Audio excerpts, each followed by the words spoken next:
I am a Indian here in Japan and welcome to my channel.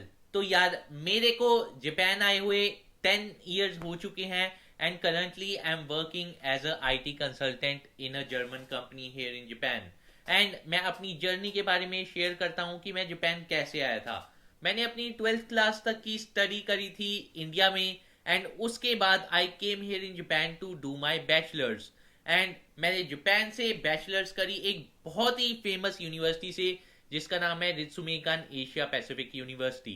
मेरी bachelor थी BBA मतलब कि bachelor of business administration. तो मैंने बिजनेस से रिलेटेड स्टडी करी बैचलर्स में. मैंने रित्सुमेकान एशिया पैसिफिक यूनिवर्सिटी को अपनी बैचलर करने के लिए चूज करा. उसका एक मेन रीजन था इंटरनेशनल स्टूडेंट्स. उस यूनिवर्सिटी में 50% पढ़ते हैं इंटरनेशनल स्टूडेंट्स एंड 50% है जापानीज स्टूडेंट्स. सो एक इंटरेस्टिंग चीज वहां पर ये आती है कि अगर आप इंटरनेशनल एक्सपोजर चाहते हैं अलोंग विद बिजनेस स्टडीज तो आपको वो यूनिवर्सिटी से बेटर ऑप्शन जापान में नहीं मिलेगा. एंड उसी के साथ जो सेकंड रीजन था जो मैंने ये वाली यूनिवर्सिटी चूज करी अपना बैचलर्स करने के लिए वो था कि इस यूनिवर्सिटी में जो जॉब प्लेसमेंट रेट था उस टाइम पर मतलब कि 10 years बैक वो था 96.5%. मतलब कि अगर आप उस यूनिवर्सिटी में जा रहे हैं तो 96.5% ये चांस है कि आपको जॉब पक्का मिलने वाली है हेयर इन जापान. बट उसी के साथ एक मेन क्वेश्चन ये आता है कि आपकी एज कितनी है. बिकॉज अगर आप लेट आ रहे हैं जापान में, अगर आप अपनी 30s में आ रहे हैं तो थोड़ा बहुत मुश्किल हो जाता है to get a job here in Japan. So I will recommend you guys कि अगर आप सोच रहे हैं जापान आने के बारे में तो गो टू गूगल, वहां पर प्रॉपर सर्च करो रिगार्डिंग द यूनिवर्सिटी और द इंस्टीट्यूट जहां से आप स्टडी करने वाले हैं. एंड जापान में बैचलर नॉर्मली 4 years की होती है. After completing my bachelor degree from Ritsumeikan Asia Pacific University उसके बाद I got around 4 job offers and I choose one of them which was in supply chain field, a very famous company of France जिसका नाम मैं यहाँ पर disclose नहीं करूंगा due to obvious reasons. But मैं उस कंपनी में as a supply chain supervisor I work there for around 3 years. After working there for 3 years I thought कि मेरे को अपनी लाइन चेंज करनी चाहिए बिकॉज जापान में सप्लाई चेन के फील्ड में लॉन्ग टर्म में इतनी ज़्यादा सैलरी नहीं बढ़ती. So I decided to change my field to IT.